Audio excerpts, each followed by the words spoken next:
계시록 6장 3절 4절 말씀 보시겠습니다.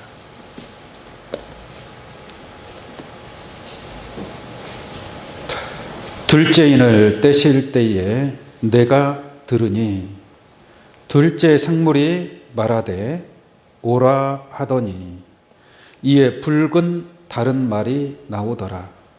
그 탄 자가 허락을 받아 땅에서 화평을 제하여 버리며 서로 죽이게 하고 또 큰 칼을 받았더라. 아멘. 네, 계시록 6장 3절 4절 말씀을 통해서 둘째 인과 붉은 말이라는 제목으로 말씀을 증거하도록 하겠습니다. 지난 시간에는 첫째 인, 뗄 때에 이루어질 일에 관해서 말씀을 드린 바가 있습니다. 계시록 6장에서 인을 뗀다라는 것은 인을 뗀다. 이게 봉인된 인을 뗄 때에 첫째 인을 뗄 때에는 흰말 탄 자가 나와서 활을 가지고 이기고 또 이기려고 하더라. 흰말 탄 자가 전쟁에 참여하는 것을 알 수가 있고요. 또 둘째 인을 뗄 때에도 역시 재앙이 이루어집니다. 하나님의 심판이 이루어집니다. 그래서 인을 뗀다라는 것은 인은 누가 뗀다고 그랬죠? 어린 양. 어린 양이 첫째 인부터 일곱째 인까지 떼게 되어 있습니다. 왜냐? 유대지파의 사자 다윗의 뿌리가 이겼으니 이 책과 그 일곱 인을 떼시리라. 그러니까 책을 펴고 인을 뗄 자는 어린 양 예수님밖에 없다. 하늘 위에도 땅 위에도 땅 아래에도 책을 펴거나 보거나 하기에 합당한 자가 보이지 않았지만 유대지파의 사자 다윗의 뿌리가 이기었기 때문에 이 책과 그 일곱 인을 떼신다라고 말씀하셨습니다. 이게 책을 펴는 일은 인치는 섭리입니다. 책을 펴야 비밀이 나올 거 아니에요. 책을 닫은 상태에서는 비밀이 나올 수가 없죠. 그래서 하나님이 가지고 있는 그 책을 어린 양이 나아가서 받아서 펴게 됩니다. 이 작은 책을 펴놓은 작은 책, 펴놓은 작은 책을 받아 먹은 자가 계시록의 비밀을 깨닫는 자고, 받아 먹어야 다시 나올 거 아니에요. 먹은 게 없으면 나올 것도 있어요, 없어요? 없겠죠.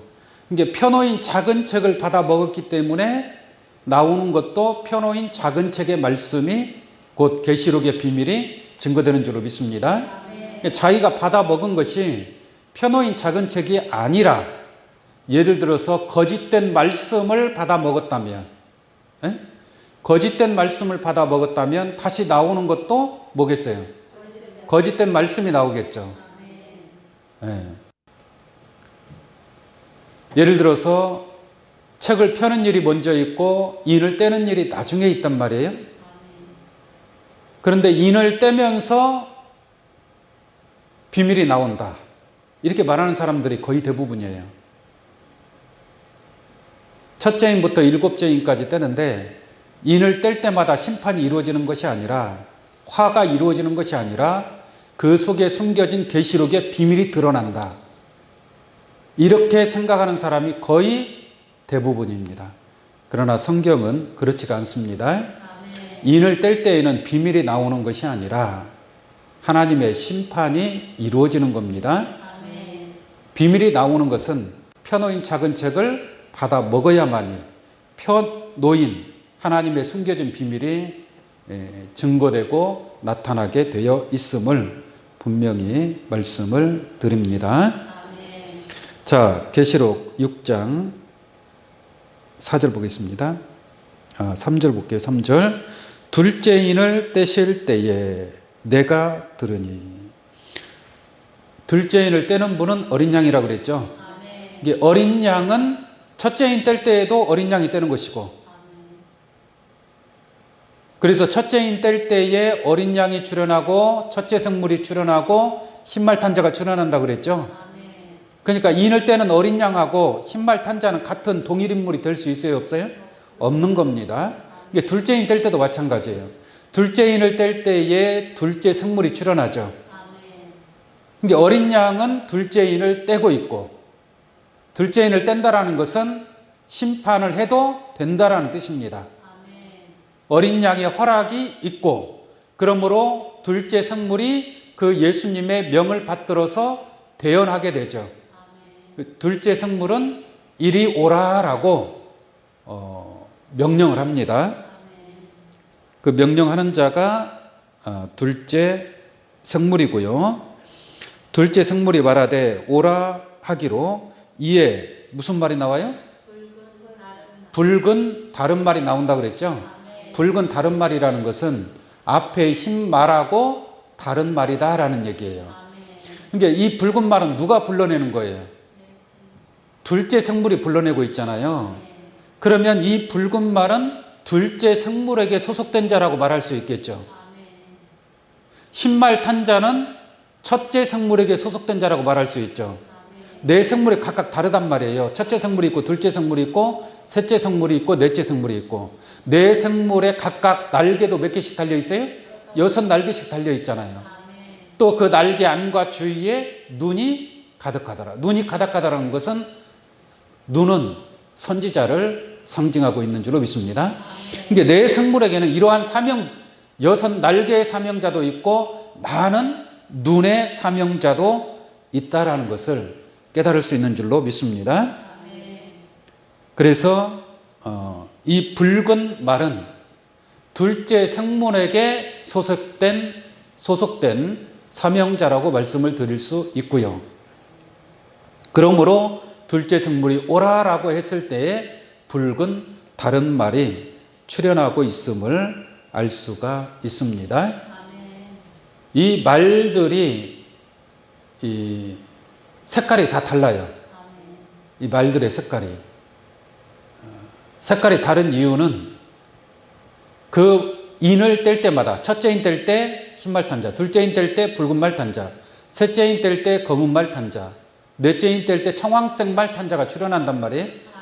근데 그 인을 뗄 때마다 말들이 출현해서 그 감당하는 사명이 각각 다 다르단 말이에요. 이게 첫째인 뗄 때 심판, 둘째인 뗄 때 심판, 심판의 내용이 다 다릅니다.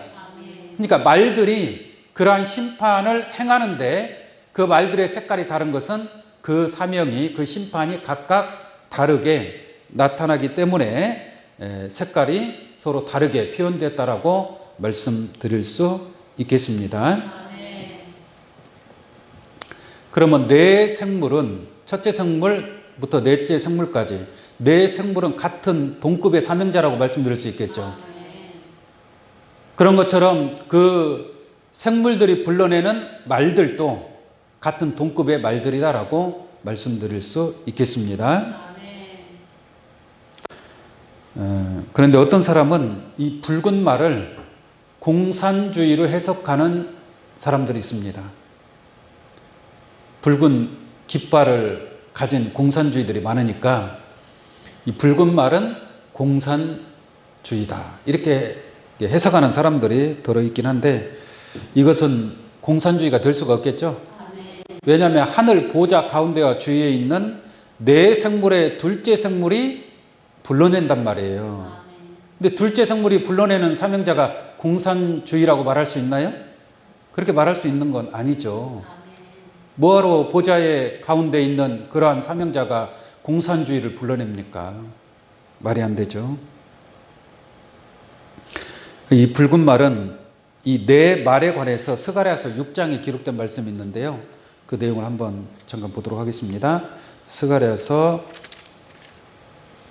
6장 2절부터 한번 보겠습니다. 첫째 병거는 홍마들이, 홍마는 붉은 말이죠. 홍마들이, 둘째 병거는 흑마, 검은 말입니다. 셋째 병거는 백마들이, 이게 흰말이죠? 흰말. 그 다음에 넷째 병거는 어룽지고 건장한 말들이 매였는지라. 어룽졌다. 청색, 황색이 섞였다. 그래서 어룽지고 건장한 말들이 매였다. 이렇게 기록되어 있습니다. 이게 네 말들이죠. 자, 이들 보겠습니다. 4절. 내가 내게 말하는 천사에게 물어 가로되 내 주여 이것들이 무엇이니까? 물어보죠. 이 네 말들이 무엇입니까? 뭘 가리키고 있습니까? 물어보니까 천사가 대답하여 가로되 이는 하늘의 네 바람인데 온 세상의 주 앞에 모셨다가 뭐요? 나가는 것이라. 네 말들은 하늘의 네 바람입니다.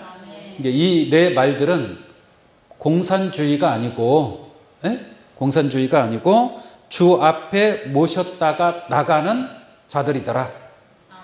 주님의 명령을 받고 사명을 감당하는 내 말들이다라는 것을 깨달을 수 있는 줄로 믿습니다. 자, 다시 오늘 본 말씀 보도록 하겠습니다. 계시록 6장 3절 보겠습니다. 둘째 인을 떼실 때에 내가 들으니, 둘째 인을 뗀다 그랬죠? 이제 인을 땜으로 말미암아 어떤 일이 일어나느냐? 둘째 생물이 말하되 오라 하기로 이에 붉은 다른 말이 나오더라. 그 탄자가 허락을 받아 땅에서 뭐라 그래요? 화평을 제하여 버리며. 그러니까 땅에서 화평을 제하니까 어디를 심판하는 거예요? 땅을 심판하는 거잖아요. 그죠? 이게 둘째 인을 뗄 때에 무슨 비밀이 나오는 것이 아니라 땅을 심판하는 내용인 줄로 믿습니다. 뭐 어디서 무슨 비밀이 나와요 지금? 붉은 말 탄자가 땅에서 화평을 제하는 그러한 재앙을 내린다니까요. 재앙을. 이 네 말들은 하늘의 네 바람이라 그랬죠. 근데 계시록 7장에 네 바람을 붙잡고 있는 네 천사가 있습니다. 한번 보겠습니다. 계시록 7장. 2일 후에 내가 네 천사가 땅 네 모퉁이에 선 것을 보니 땅의 사방의 바람을 붙잡아 바람으로 하여금 땅에나 바다에나 각종 나무에 불지 못하게 하더라 그랬죠.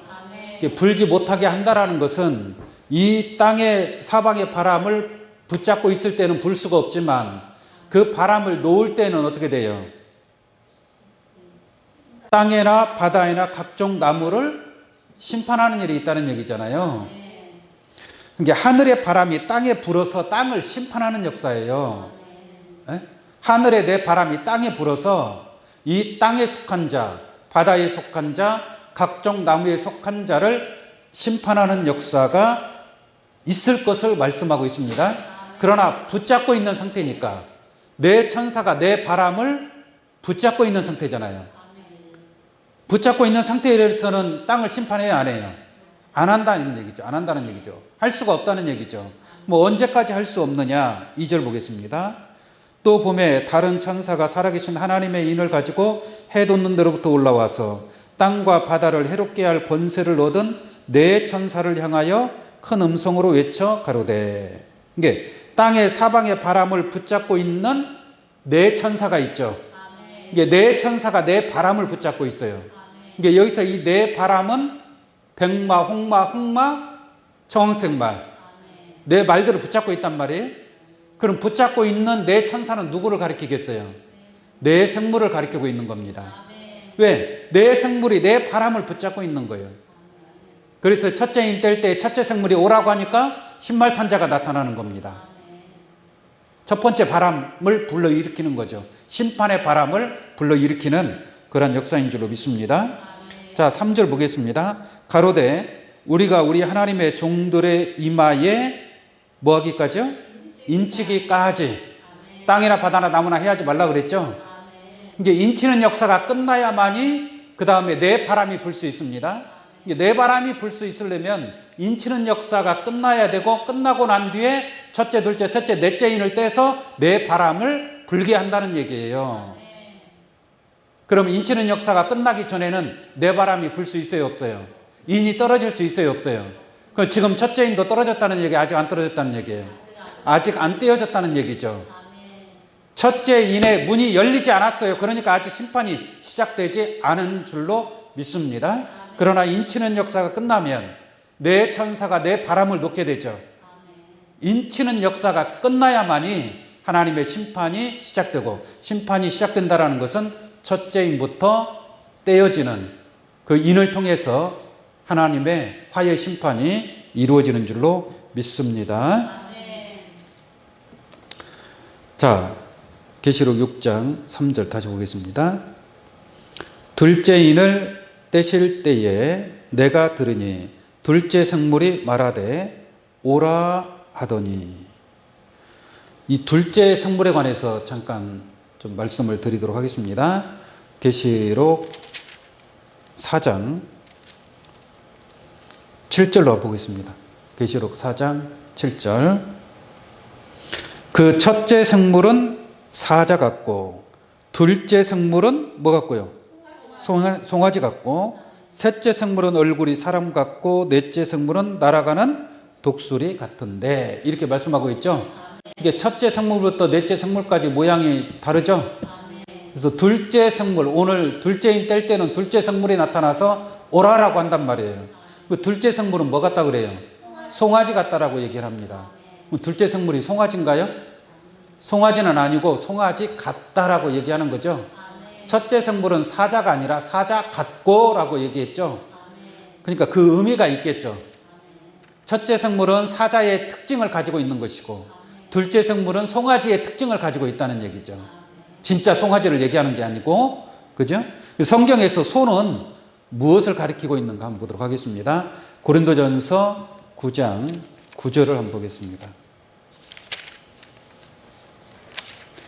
고린도전서 9장 9절로 보시면, 모세 율법의 곡식을 밟아 떠는 소에게 망을 씌우지 말라 기록하였으니 하나님께서 어찌 소들을 위하여 염려하심이냐, 전혀 우리를 위하여 말씀하심이 아니냐, 과연 우리를 위하여 기록된 것이니, 이렇게 말씀하고 있단 말이에요. 이게 곡식을 밟아 떠는 소에게 망을 씌우지 말라라고 했단 말이에요. 이거 그러면 진짜 소한테 하는 말일까요? 율법에 이러한 말씀, 곡식을 밟아 떠는 소에게 망을 씌우지 말라. 진짜 소한테 말한다면 망을 씌워야 됩니다. 그래야 이 곡식을 안 뜯어먹죠.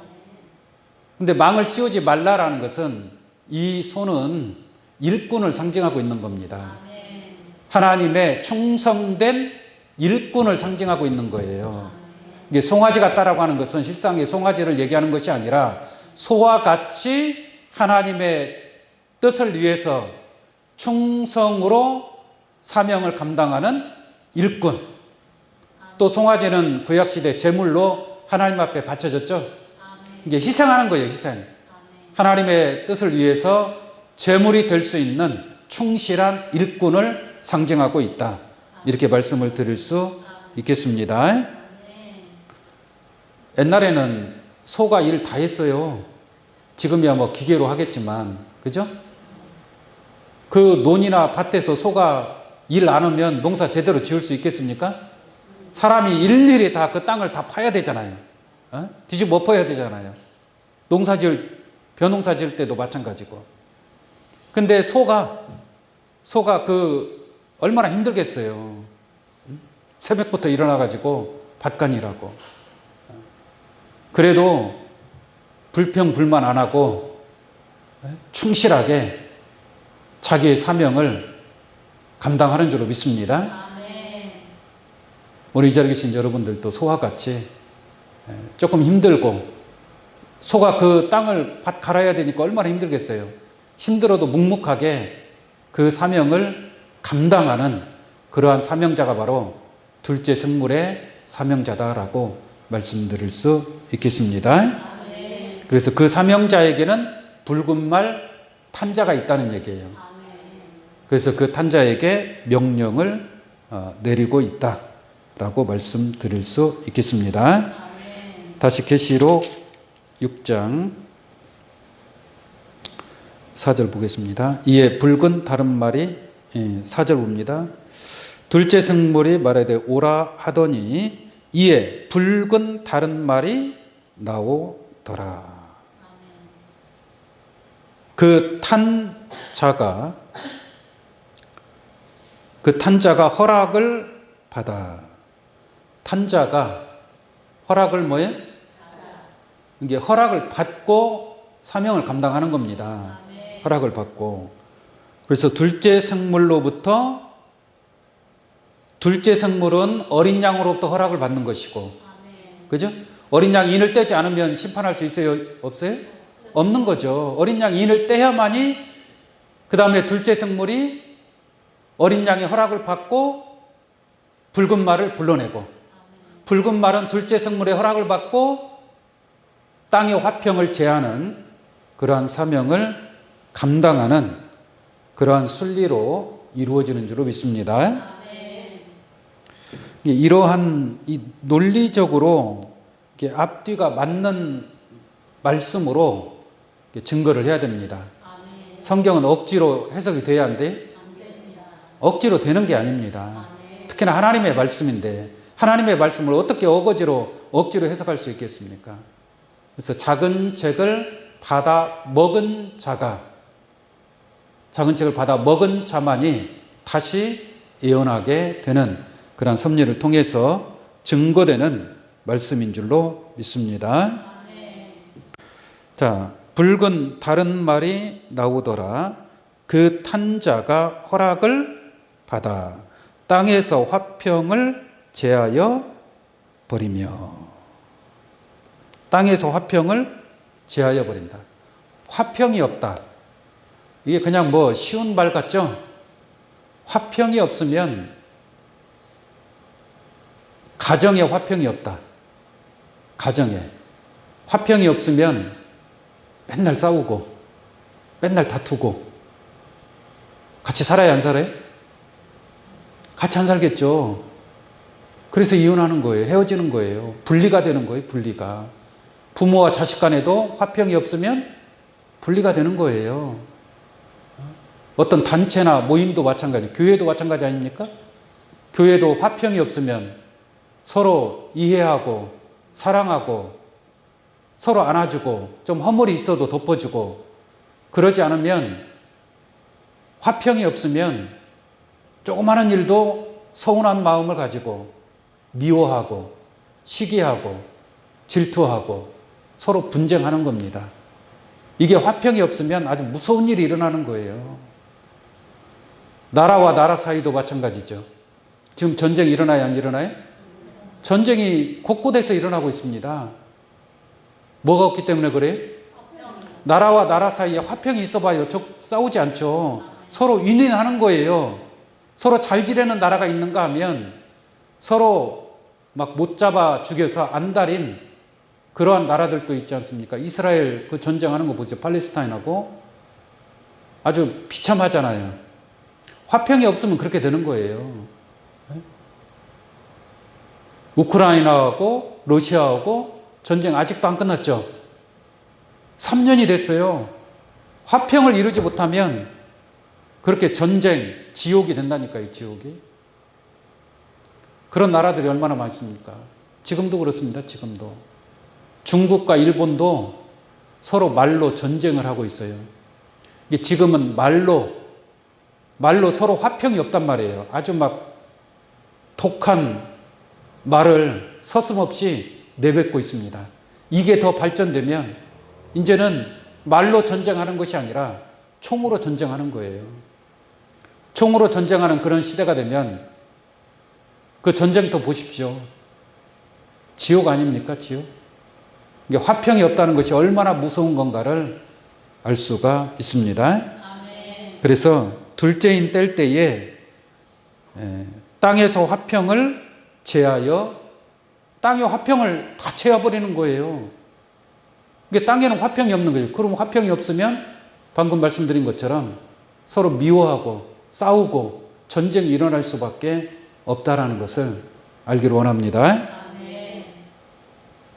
화평을 제하여 버리며 서로 뭐하게 하는 거예요? 서로 죽이는 거예요. 서로. 화평이 있어 봐요. 서로 살리려고 하겠죠. 사랑이 있고 용서가 있으면 서로 살리려고 하겠죠. 근데 그런 게 없으니까 어떻게 하는 거예요? 서로 죽이게 하고. 이게 화평이 없는 것을, 이 둘째인 뗄 때 이 재앙을 한마디로 말하면 서로 뭐 하는 거예요? 죽이게 하는 거예요. 죽이게 하는 거예요. 또 큰 칼을 받았더라. 이러한 재앙의 심판이 얼마나 큰 심판인가를 알 수가 있는 줄로 믿습니다. 그래서 예수님께서 이미 세상 마지막 때 이루어질 일을 예수님이 알려주셨잖아요. 나라가 나라를, 민족이 민족이 서로 대적하여 일어나겠고, 민족과 민족이 싸우고 나라가 나라를 싸우고 나라가 서로 대적하는 그러한 일들이 일어나고 있음을 알 수가 있습니다. 예수님도 그런 말을 해요. 예수님이 온 것은 화평을 주러 왔을까요? 분쟁케 하려고 왔을까요? 화평을 주려고 왔어요? 또 한번 찾아봐야 되겠네. 누가복음 12장 50절.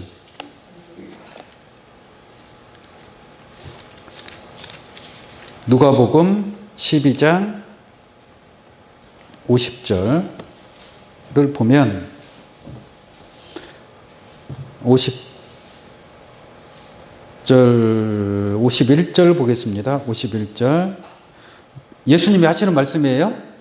예수님이 하시는 말씀인데 확실히 하기 위해서 50절부터 볼까요? 나는 받을 세례가 있으니 그 이루기까지 나의 답답함이 어떠하겠느냐.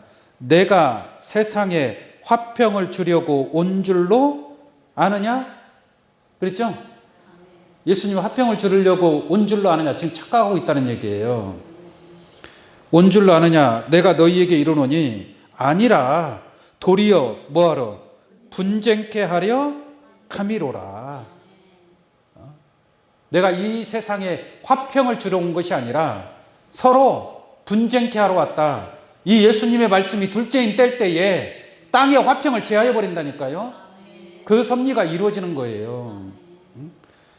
그러면서 이후로부터 한 집에 5사람이 있어 분쟁하되 셋이 둘과 둘이 셋과 하리니 아비가 아들과 아들이 아비와 어미가 딸과 딸이 어미와 시어머니가 며느리와 복잡하다. 며느리가 시어머니와 분쟁케 뭐야? 하리라 하시니라. 예수님이 하신 말씀이에요. 이 말씀이. 그러니까 이 땅에, 이 세상에는 결국은 예수님이 세상은 분쟁하고 서로 싸우고 서로 죽일 수밖에 없는 그러한 이 세상에 종말이 오게 된다라는 것을 말씀하고 있습니다. 이것은 마지막 때에 이루어질 일들이에요. 마지막 때에. 마태복음 10장 34절 한번 볼까요? 같은 말씀의 내용인데요. 마태복음 10장 34절. 내가 세상에 화평을 주러 온 줄로 생각하지 말라. 화평이 아니요 검을 주러 왔노라. 그러니까 붉은 말 탄 자가 큰 칼을 가지고 나타나는 거 아닙니까? 큰 칼을 가지고 나타나서 땅의 화평을 다 제하여 버리니까 서로 모여 죽이게 하는 거예요. 서로 죽이는 거예요. 서로. 근데 기가 막힌 게 34절에 화평이 아니요 검을 주러 왔노라. 내가 온 것은 사람이 그 아비와 딸이 어미와 며느리가 시어머니와 불화하게 하려 함이니 사람의 원수가 누구예요? 자기 집안 식구가 될 것이다. 이런 비참한 이런 재앙이 둘째인 뗄 때에 이루어질 것을 예수님께서 미리 앞서서 말씀하고 있다는 것을 깨우침 받기를 바랍니다. 마태복음 24장 한번 더 보도록 하겠습니다. 마태복음 24장 10절로 보겠습니다. 여러 가지 마지막 세상 끝날에 이루어질 여러 가지 일들을 많이 기록해 놓았죠. 여러 징조도 많이 보여주고. 근데 10절에 보면은 그때 많은 사람이 시험에 빠져 서로 뭐하고 잡아주고 서로 뭐요? 미워하겠으며 라고 말씀하고 있잖아요. 서로 잡아주고 게 서로 죽이는 거예요. 서로. 이것이 땅의 화평을 제하는 둘째인 뗄 때에 이러한 심판이 이루어질 것을 성경은 말씀하고 있는 줄로 믿습니다. 그래서 땅에는 화평을 제하지만 그러나 하늘에 속한 자들은 화평을 이루는 줄로 믿습니다. 화평을 이룬다는 것은 서로 평화롭게 지낸다는 얘기죠. 평화롭게, 평안하게, 서로 싸우지 않고 갈등 없이. 그러기 위해서는 서로 이해하고, 그죠? 서로 용서하고, 내가 조금 더 희생하고, 이러한 과정을 통해서 화평을 이루어 나아가야 될 줄로 믿습니다. 예수님은 우리의 화평이십니다. 아까는 화평을 주러 온 것이 아니라 검을 주러 왔다고 했는데 또 예수님은 우리의 화평이십니다. 에베소서 2장 14절 한번 보겠습니다. 에베소서 2장 14절입니다. 그는 예수님은 우리의 뭐예요? 화평이신지라. 이제 그리스도 예수 안에 거하는 자들은 화평을 누리게 되는 줄로 믿습니다. 그리스도 예수 안에 있는 자들이 뭐 싸우고 지지고 볶고 할 일이 뭐가 있겠어요. 그래서 예수님은, 그러나 예수님이 오기 전에는 화평이 없었어요. 화평이 없었습니다. 다시 볼까요? 14절. 그는 우리의 화평이신지라 둘로 하나를 만드사 그랬죠? 이게 둘이라는 것은 뭐예요? 갈라졌다는 얘기잖아요. 이게 화평이 없는 상태. 서로 뭔가가 안 맞으니까 갈라진 거 아니겠어요? 근데 예수님이 오셔서 둘로 뭐예요? 하나를 만들었단 말이에요. 예, 예수님이 우리의 화평이시다 그래서 둘로 하나를 만들게 되는 줄로 믿습니다. 둘로 하나를 만드사 중간에 막힌 담을 허시고 그랬죠? 중간에 담이 있으니까 그 담 때문에 우리가 하나가 될 수 없었는데 예수님이 화평의 사자로 오셔서 중간에 막힌 담을 헐어버린 거예요. 헐어버리니까 우리가 하나가 될 수 있는 거죠. 그 중간에 막힌 담이 뭐였습니까? 원수된 것, 곧 의문에 속한 계명의 율법을 자기 육체로 폐하셨으니 이는 이 둘로 자기의 안에서 한 세 사람을 지어 어떻게 하고 화평하게 하시고. 할렐루야. 이게 둘이 화평하게 되는 거예요. 화평하게 하시고 또 십자가로 이 둘을 한 몸으로. 이것은 이제 유대인과 이방인이 한 몸이 된다는 얘기예요. 둘이 하나가 되어서 한 몸으로 그 다음에 누구와 화목하게 하는 거예요? 하나님과 화목함을 이루게 되는 거예요. 그래서 예수님이 우리의 화평이신지라라고 말씀하고 있는 줄로 믿습니다. 마지막으로 마태복음 5장 9절로 보시면 팔복이 있죠. 산상팔복. 산상팔복 가운데 화평케 하는 자는 복이 있나니 라는 말씀이 있습니다. 화평케 하는 자는 복이 있나니. 그 다음 뭔지 아세요? 하나님의 아들이라 일컬음을 받으리라 그랬죠. 여러분들은 어떻게 하는 자예요? 분쟁케 하는 자예요? 화평케 하는 자예요? 화평케 하는 자인 줄로 믿습니다. 이게 하나님의 심판이 있을 때 이 땅은 결국 이 붉은 말을 통해서 땅의 화평을 제하여 버림으로 말미암아 땅에 무서운 큰 칼의 심판이 있게 되는 줄로 믿습니다. 그러나 그러한 가운데 오늘 이 자리에 계신 여러분들은 화평케 하는 자들인 줄로 믿습니다. 화평케 하는 하나님의 말씀을 가지고 많은 사람들을 화평의 길로 인도하시고, 그래서 화평케 하는 자들은 하나님의 아들이라 일컬음을 얻게 되는 줄로 믿습니다. 하나님의 아들이라 일컬음 받을 수 있는 화평케 하는 하늘에 속한 자들로 축복되시기를 예수의 이름으로 간절히 축원합니다. 기도하겠습니다.